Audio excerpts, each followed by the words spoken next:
Hello everyone, कैसे हो सारे। आज हम मध्यकालीन भारत का इतिहास जो हमारा चल रहा था उसी को कंटिन्यू करते हैं। 5 लेक्चर हमारे हो चुके थे, आज छठा लेक्चर है। मुगल डिनेस्टी, मुगल एम्पायर हमने शुरू किया था, जिसकी एक कक्षा हमने की थी। आज दूसरी कक्षा, यानी मुगल एम्पायर की दूसरी कक्षा आज, और संपूर्ण जो मध्यकालीन भारत हमारा मेडाइवल हिस्ट्री है उसका आज छठा लेक्चर हमारा होगा। और आज के लेक्चर के अंदर हमें पढ़ना क्या है, बिना समय व्यर्थ किए हम पढ़ लेते हैं उसको। अकबर का जो शासनकाल था उसके दौरान घटित होने वाली घटनाओं के बारे में आज हमें पढ़ना है। अकबर ने क्या क्या सुधार किए, क्या क्या परिवर्तन किए, वो सारी चीज़ें आज हम पढ़ेंगे इस कक्षा के अंदर, ठीक है। देखिए, अकबर का टाइम जो था, जैसा कि आपको पता है 1556 में हुमायूं की मृत्यु हुई थी जनवरी के अंदर।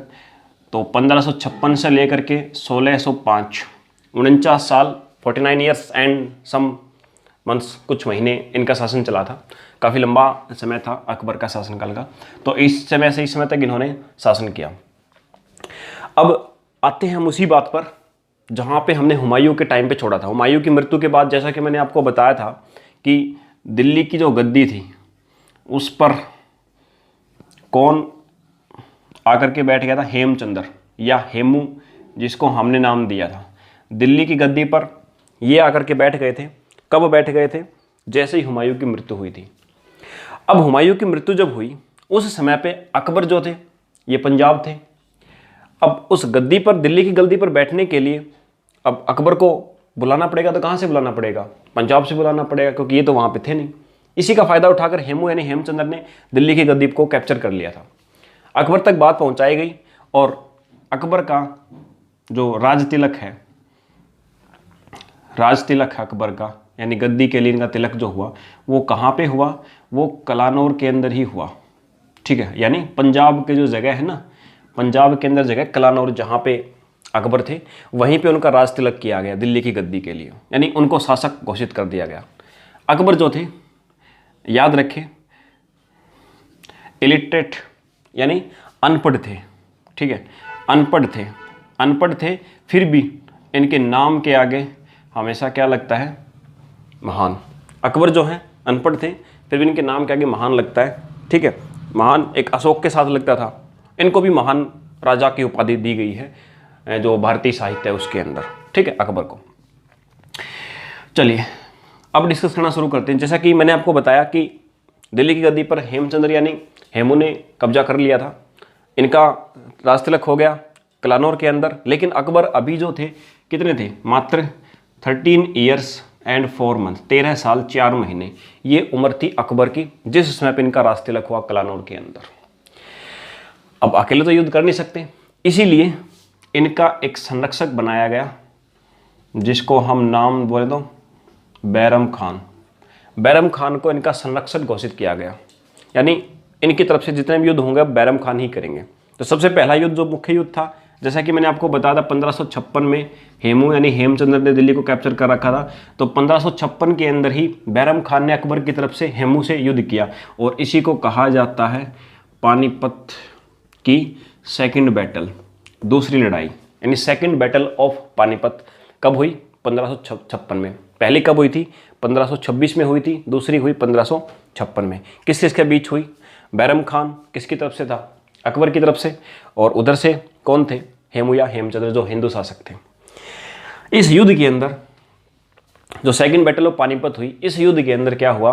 हेमू ने पराजित कर ही दिया था लगभग बैरम खान को, यानी अकबर की सेना को या अकबर की तरफ से जो भी लड़ रहे थे सबको हेमू ने लगभग पराजित कर ही दिया था। और हेमू जो हेमचंद्र है, अपने जीवन काल में 20 के आसपास लड़ाइयाँ लड़ चुके थे वो, और एक भी लड़ाई नहीं हारे थे।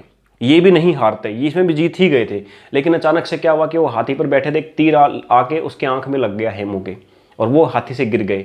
गिरते ही साथ उनकी जो सेना थी उसने सोचा कि हेमचंद्र मर गया, इसलिए सारी भाग खड़ी हुई, इसीलिए वो हार गए। अदरवाइज ये युद्ध हेमचंद्र ही जीतते, और जीतते तो भारत का इतिहास कुछ और ही होता। लेकिन कौन जीता वहाँ पे? बैरम खान। और जीतने के बाद 1556 में दिल्ली की गद्दी पर कौन आकर के बैठ गया? अकबर। 1556 में बैरम खान बने इनके संरक्षक, और पानीपत की दूसरी लड़ाई में दिल्ली की गद्दी को जीत लिया। 1556 से 1560 तक बैरम खान जो है वो संरक्षक रहे। लेकिन 1560 तक आते आते आपको पता है कि अकबर भी बड़ा हो रहा था, उसकी भी खुद की कुछ इच्छाएं या कुछ निर्णय होंगे अब। लेकिन बैरम खान अड़ियल प्रवृत्ति के हो गए थे और ये सोचते थे कि अब जो डिसीजन है वो मैं ही लूँगा, करता धरता मैं ही हूँ, ऐसा उनका विचार था। कुछ धार्मिक कारण भी थे कि बाकी की सेना जो थी वो बैरम खान के खिलाफ हो गई। तो इसी प्रकार से इन कारणों से क्या किया गया, एक और लेडी इनके साम्राज्य में थी, महामूंगा या महामंगा जिनको हम कहते हैं, महामंगा या महामूंगा।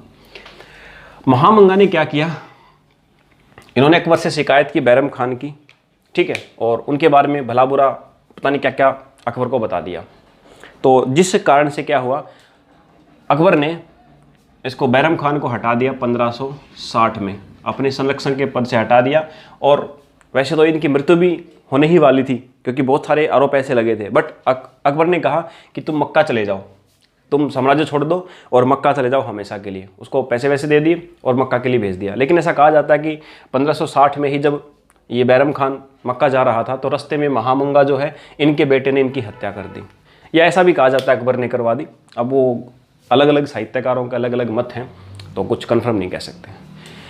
चलिए, इसके बाद जैसे ही 1560 में बैरम खान मर गया तो अकबर फिर भी अभी इस लायक नहीं थे कि पूरी तरह से अकेले शासन चला लें, इसलिए 1560 से 1562 ये 2 साल जो है शासन महामंगा ने चलाया। और इसलिए 1560 से 62 तक के जो शासन है इसको पेटीकोट शासन कहा जाता है, पर्दा शासन भी कहते हैं, पेटीकोट शासन भी कहते हैं, याद रखिएगा। कौन से, 1560 से 62। हालांकि कुछ इतिहासकार इस बात को मना करते हैं कि ऐसा हुआ था, बट अगर हो सकता है एग्जाम में कोई पूछ तो ऐसा हो सकता है, ये बात आप क्लियर रखिएगा। चलिए, इसके बाद अब अकबर ने, देखिए 62 के बाद अकबर ने क्या किया, अब अपनी गद्दी को खुद संभाल लिया। तो 1562 में अकबर ने गद्दी को संभाला और गद्दी को संभालने से पहले अजमेर गए, ख्वाजा मोइनुद्दीन चिश्ती की दरगाह पर गए, तो वहाँ से आशीर्वाद लेकर के और 1562 में इन्होंने अपना राज सिंहासन संभाल लिया। अब राज सिंहासन संभालने के बाद क्या क्या घटनाएं घटित हुई, आइए उन सब का हम एक बार अध्ययन कर लेते हैं। इसको अरेंज कर देता हूँ एक बार। इसके बाद 1562 में जैसे कि मैंने आपको बताया अकबर ने राजगद्दी संभाल ली। एक एग्जाम में क्वेश्चन पूछ सकता है, याद रखें, एक राजा थे जोधपुर के, ठीक है, जोधपुर के राजा उदय सिंह। इनको अकबर ने एक नाम दिया था, इनको मोटा राजा कहा था इन्होंने, ठीक है, मोटा राजा की उपाधि दी थी किसको, जोधपुर के राजा उदय सिंह को, ये भी याद रखिएगा। इसके अलावा एक और बात याद रखिएगा, एक आमेर के राजा भारमल थे, ठीक है, भारमल। ये भारमल जो है इनकी पुत्री थी हरकाबाई, और हरकाबाई यानी आप ये मान लो जो बीरबल आपने नाम सुना होगा, बीरबल उनकी बहन थी, ठीक है। और एक मान सिंह, आप नाम सुनेंगे बार बार, मान सिंह का जिक्र आएगा, जो कि अकबर के नवरत्न यानी उसके सेना में शामिल थे, उनकी आंट थी हरकाबाई, ठीक है, उनकी आंट और इनकी पुत्री। हरकाबाई से क्या किया, अकबर ने शादी कर ली, ठीक है, मैरिज, अकबर ने मैरिज कर ली हरकाबाई से, ठीक है। तो जैसे राजपाट संभाला, सबसे पहला काम और सबसे महत्वपूर्ण जो था उनके लिए वो क्या था, शादी करना। जैसे कि आपने पीछे हुमायूं का भी देखा था, जब जैसे ही भाग खड़ा हुआ वो दिल्ली से, तो भागने से पहले शादी जरूर की थी उन्होंने, ठीक है, तो इन्होंने वैसा ही किया। अब एक बार अगर हम बात करें अकबर की जो लीगल वाइफ थी, लीगल वाइफ की बात कर रहा हूँ सिर्फ मैं, इलीगल का आई डोंट नो और किसी को नहीं पता, लीगल की बात करने अगर एग्जाम में पूछे तो कितनी पत्नियाँ थी, 4 पत्नियाँ थी उनकी, 4 वाइफ थी अकबर की, ठीक है, जिनको लीगल दर्जा दिया गया। एक रुकैया बेगम, दूसरी रुखसाना बेगम, तीसरी सलीमा बेगम, ठीक है, और चौथी जो अभी अभी हमने बताया आपको, हरका बाई या हरका बेगम बोल सकते हैं। सलीमा बेगम कौन थी, ये बैरम खान की विधवा, ठीक है, बैरम खान जो बताया था ना इसके संरक्षक थे, उनकी विधवा जो थी ना, उनकी पत्नी, वो उसको इन्होंने अपनी पत्नी बना लिया था बाद में। और इनका बेटा था अब्दुल रहीम खान खाना, जो अकबर के नवरत्न में शामिल था। अब्दुल रहीम खान खाना को अकबर ने अपने बेटे की तरह सम्मान दिया और अपने बेटे की तरह उसका पालन पोषण किया, ठीक है। चलिए, तो 4 लीगल वाइफ के बारे में मैंने आपको बता दिया। इसके अलावा एक और बात याद रखें, 1563 ईस्वी के अंदर, इस समय पे इन्होंने क्या किया, एक टैक्स होता था पिलग्रिमेज, तीर्थ यात्रा कर, उसको हटा दिया। और 1564 के अंदर इन्होंने एक और कर, जजिया, उसको भी हटा दिया। ठीक है, 1563 में तीर्थ यात्रा पिलग्रिमेज कर टैक्स एंड 1564 में जजिया को इन्होंने हटा दिया। इतनी सारी बातें आई थिंक आपको समझ में आ गई होंगी। कोई भी फैक्ट्स बन सकता है यहाँ से क्वेश्चन के रूप में। अब हम अध्ययन करेंगे कुछ चीज़ें जो अकबर ने बनवाई थी अपने शासनकाल के दौरान। चलिए इसके बाद अब अकबर ने बिल्ट क्या क्या बनवाया वो सारी चीज़ें देख लेते हैं। सबसे पहले याद रखिएगा आगरा का जो रेड फोर्ट है, आगरा का लाल किला। दूसरा लाहौर का किला, लाहौर फोर्ट, और ये दोनों इन्होंने बनवाए 1565 से 1580 के बीच। क्लियर।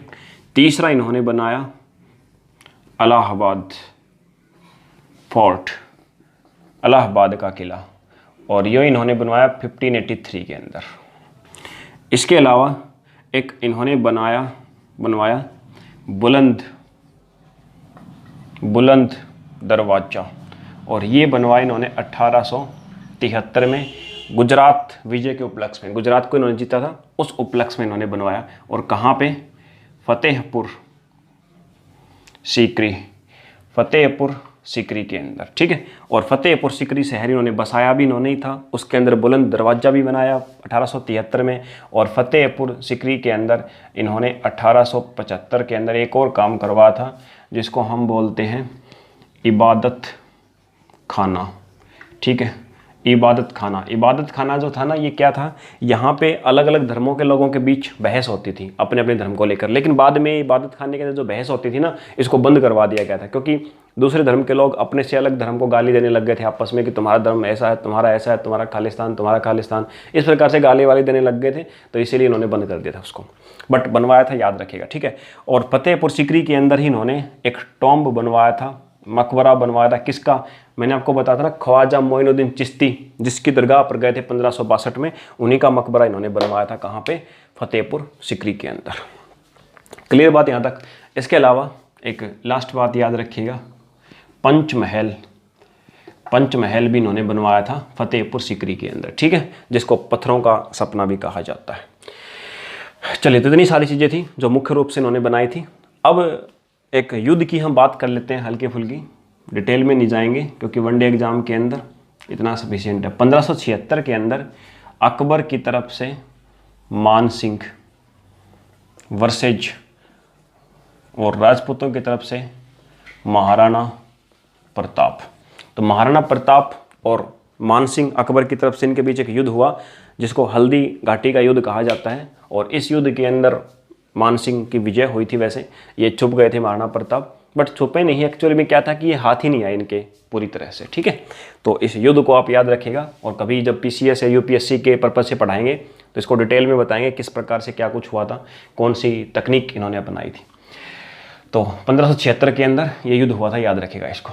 ठीक है, चलिए इसके बाद एक और नए धर्म की इन्होंने स्थापना की थी, दिन ए इलाही, या इसी का ओरिजिनल नेम था तौहीद ए इलाही। तौहीद ए इलाही, ये एक धर्म की स्थापना की थी अकबर ने ही। ठीक है, इसका मतलब था देवी देवताओं के अंदर श्रद्धा, यानी इस धर्म के अंदर क्या था, देवी देवताओं के अंदर श्रद्धा रखना इसके धर्म का नीति थे। और इस धर्म के अंदर अप्रोक्सीमेटली आप मान के चलो 19 व्यक्ति थे, और 19 में से सिर्फ एक हिंदू था और बाकी 18 मुस्लिम थे। हिंदू जो था वो कौन था, बीरबल जिसको हम कहते हैं, सिर्फ वो थे। और इस जो दीन ए इलाही जो है ना, ये जो इन्होंने बनवाया था, धर्म बनाया था, इस धर्म के अंदर, इस धर्म के बारे में एक स्टेटमेंट थी जो अब्दुल कादिर बदायूनी, एक नाम के साहित्यकार थे, अब्दुल कादिर बदायूनी, उन्होंने दीन ए इलाही जो अकबर ने धर्म चलाया था, इसको एक नया धर्म कहा था। ठीक है, क्या कहा था, इसको नया धर्म कहा था। और अब्दुल कादिर जो बदायूनी जो हैं, इन्होंने क्या किया था, इन्होंने रामायण को भी फारसी में बदला था, ये भी आप याद रखिएगा। ठीक है, बाकी सारी चीज़ें, ये जो फैक्ट है ना छोटे छोटे, जो ज़्यादा इंपॉर्टेंट नहीं वैसे, बट फिर भी आपको करने हैं, वो सारी चीज़ें आपको जो नोट्स आपको देता हूँ PDF फॉर्म में व्हाट्सअप और टेलीग्राम के ऊपर, वहाँ पर आपको मिल जाएंगे सारे के सारे। चलिए इसको एक बार क्लियर कर देता हूँ। चलिए इसके अलावा एक और बात इनके बारे में, तुलसीदास। तुलसीदास जी का नाम तो आपने सुना ही होगा। तुलसीदास जी जो थे ये भी इन्हीं के टाइम पे थे, अकबर के समय पे। लेकिन एग्जाम में पूछता है कि अकबर के दरबारी कवि का नाम बताओ, और तुलसीदास ऑप्शन में दे देता है, ऐसा नहीं था। तुलसीदास समकालीन थे इनके, अकबर के, जिस समय पे अकबर थे उसी समय पे थे, लेकिन अकबर के दरबार में नहीं थे ये, याद रखेगा, अकबर के दरबार में नहीं थे तुलसीदास। और तुलसीदास ने क्या था, एक रामचरितमानस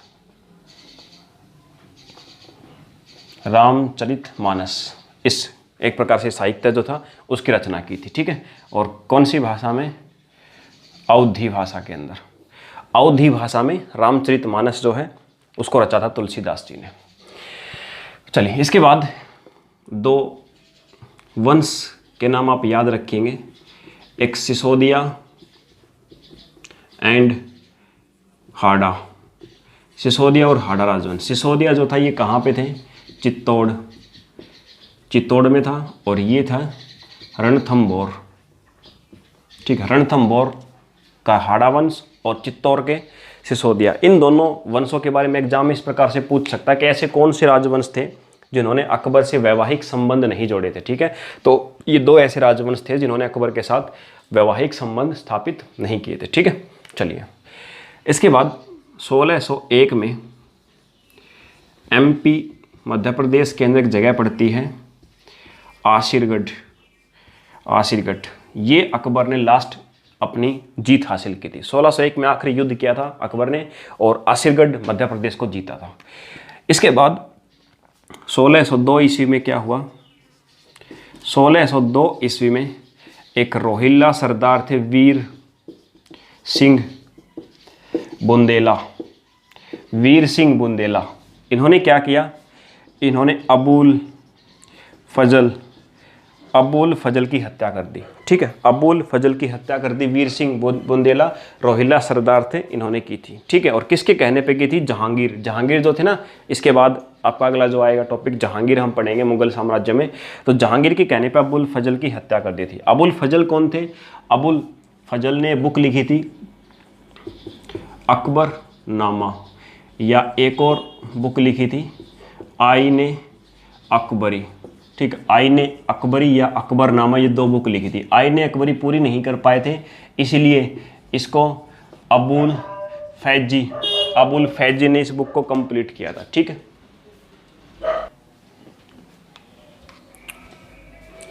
ठीक है, तो इसको इरेज कर देता हूं मैं एक बार, उसके बाद फिर आगे कंटिन्यू करते हैं। चलिए, अब 1600 ईस्वी एंड 31 दिसंबर 1600 ईस्वी के अंदर इंग्लैंड के अंदर क्या हुआ था, जिसको हमने नाम दिया ब्रिटिश ईस्ट इंडिया कंपनी, वो बनी थी। और इसके अंदर क्या था, कुछ व्यापारी लोग थे, उन्होंने इकट्ठा होके महारानी जो थी वहाँ पे एलिजाबेथ, उनसे परमिशन ली थी, ठीक है। तो एलिजाबेथ ने क्या किया था, 15 वर्ष के लिए एक कंपनी बनाई थी ब्रिटिश ईस्ट इंडिया कंपनी, 15 वर्ष के लिए अधिकार दे दिया था भारत में व्यापार करने का। और एलिजाबेथ ने कहा था कि तुम्हारे प्रॉफिट का 25% जो हिस्सा है वो इंग्लैंड की गवर्नमेंट को जाएगा, ठीक है। तो 25% प्रॉफिट हिस्से पर 15 साल के लिए भारत में व्यापार के लिए भेजा था, किसको, ब्रिटिश ईस्ट इंडिया कंपनी को, जो कब बनी थी, 1600 ईस्वी 31 दिसंबर को बनी थी, ठीक है। चलिए, इसके बाद 1605 ईस्वी के अंदर अकबर की हो गई थी मृत्यु, तथा आगरा के निकट सिकंदरा में इनका मकबरा बनाया गया। 1605 ईस्वी में मृत्यु हुई अकबर की बीमारी के कारण, और आगरा के निकट सिकंदरा जगह है, वहाँ पे इनका मकबरा ने टॉम बनाया गया। इसके अलावा दो बात आप लास्ट याद रखिएगा अकबर के बारे में, कि 15 अक्टूबर को देखो इनका जन्मदिन होता था, 15 अक्टूबर को जन्म हुआ था। तो इन्होंने क्या किया, तुलादान शुरू किया, ठीक है। 15 अक्टूबर को तुलादान करते थे, यानी कि अपना जितना इनका वजन होता, तुला के अंदर जो होता है ना बैलेंस, उसके अंदर एक तरफ ये बैठ जाते थे, एक तरफ सोना चांदी उसके रखा जाता था, ठीक है। तो अपने वजन के बराबर सोना चांदी जो है ये जो सैनिक थे उनके अंदर दान करते थे, तो इसको बोलते हैं तुलादान, यानी अपने वजन के बराबर दान करना सोने चांदी का। चलिए, इसके अलावा अगली जो बात, अब हम नवरत्न के बारे में पढ़ेंगे। नवरत्न जो थे ना अकबर के, उन सब का हम अध्ययन करेंगे आगे। और लेकिन उससे पहले आप एक लास्ट बात याद रखिएगा कि सोने और चांदी के सिक्के जो इन्होंने चलाए थे वो गोल्ड और सिल्वर, ये दो सिक्कों के नाम याद रखना। तो गोल्ड के जो सिक्के होते थे ना, इनको कहा जाता था जिल्ले इलाही, ठीक है।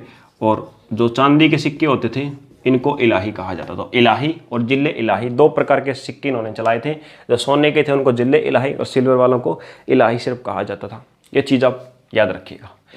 चलिए, इसके बाद आखिरी की आपको 3 बातें रहती हैं जो सबसे इंपॉर्टेंट हैं, वो तीनों बात एक साथ आपको बता देता हूँ। इसको अरेंज करता हूँ एक बार मैं।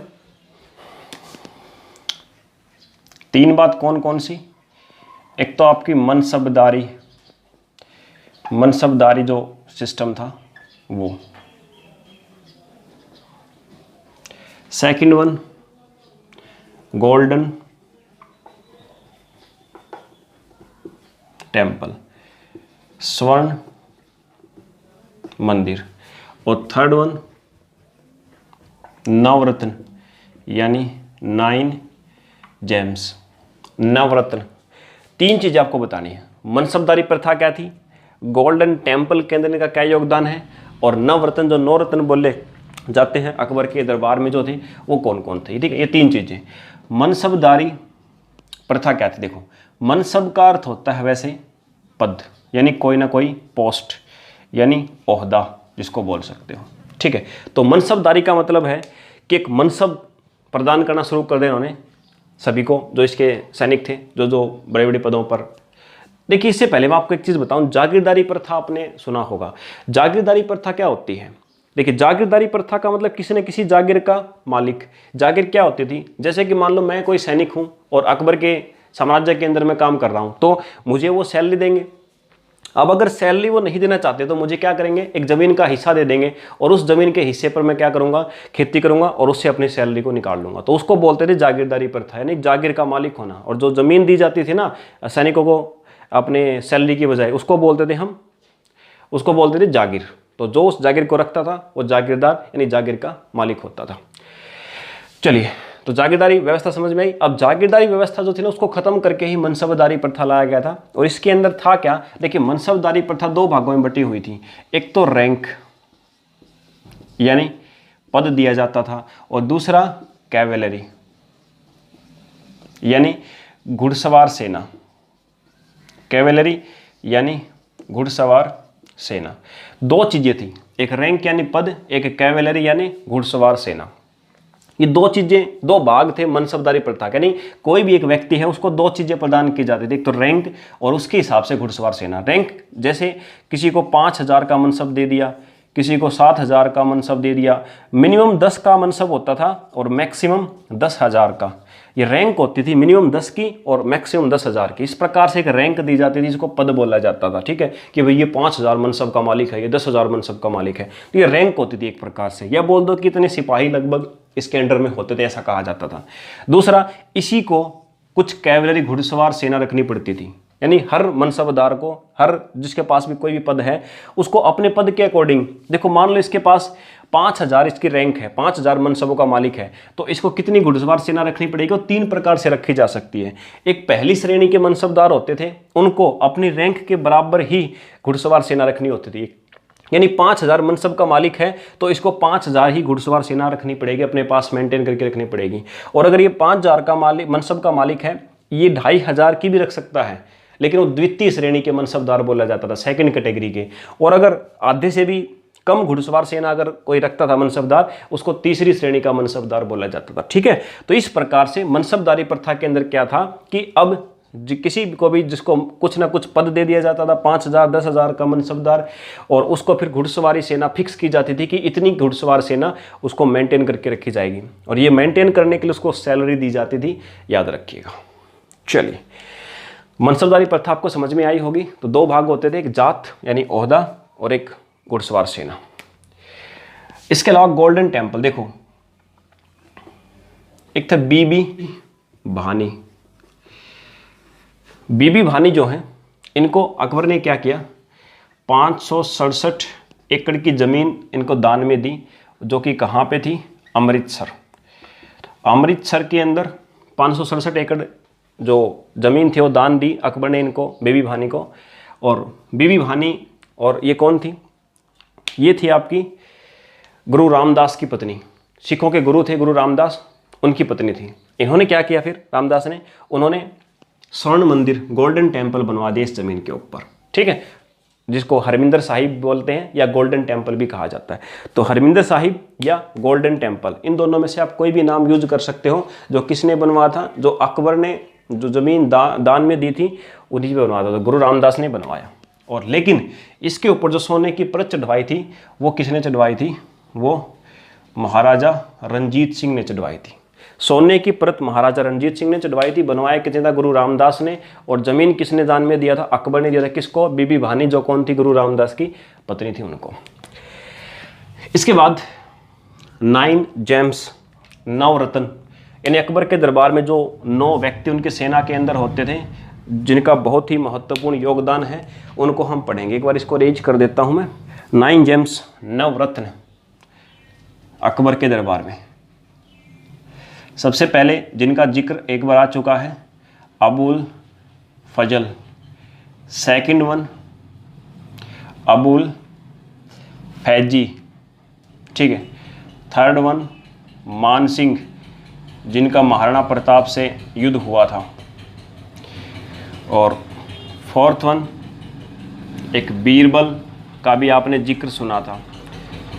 इसके अलावा 6th वन हकीम हमाम, जो कि राज वैद्य थे, जो इनके शासन के दौरान राज वैद्य थे, हकीम हमाम। इसके अलावा तानसेन, ठीक है, तानसेन भी थे, उनको भी आप याद रखेंगे। इन सब के अलावा मुल्ला 2 प्याजा, मुल्ला 2 प्याजा। 8th नंबर अब्दुल रहीम खान खाना, अब्दुल रहीम खान खाना, ठीक है। और 9th नंबर पे थे टोडरमल। टोडरमल कौन थे? टोडरमल थे इनके वित्त मंत्री, जिन्होंने एक प्रथा भी चालू की थी, जिसको अगर बोला जाए तो दहसाला। दहसाला का मतलब जनरली आपको यही लिखा मिलेगा 10 सालों का लगान फिक्स कर दिया, ऐसा नहीं था। दहसाला का मतलब था पिछले 10 सालों का एवरेज लिया गया कि कितना कितना उपज होती है फसल की और कितना हमें लगान मिलता है, उसका एवरेज करके आगे वाले सालों के लिए लगान फिक्स कर दिया गया, टैक्स फिक्स कर दिया गया। ये थी दहसाला प्रथा, ठीक है, याद रखिएगा। चलिए, तो ये 9 रत्न थे जो आपने किए, और हमने आज अध्ययन किया अकबर के समय काल से जितने भी प्रकार के क्वेश्चन हमारे बन सकते एग्जाम में, तो इनको अच्छे से करें। कोई समस्या प्रॉब्लम हो तो आप कमेंट करके जरूर बताएं। Thank you.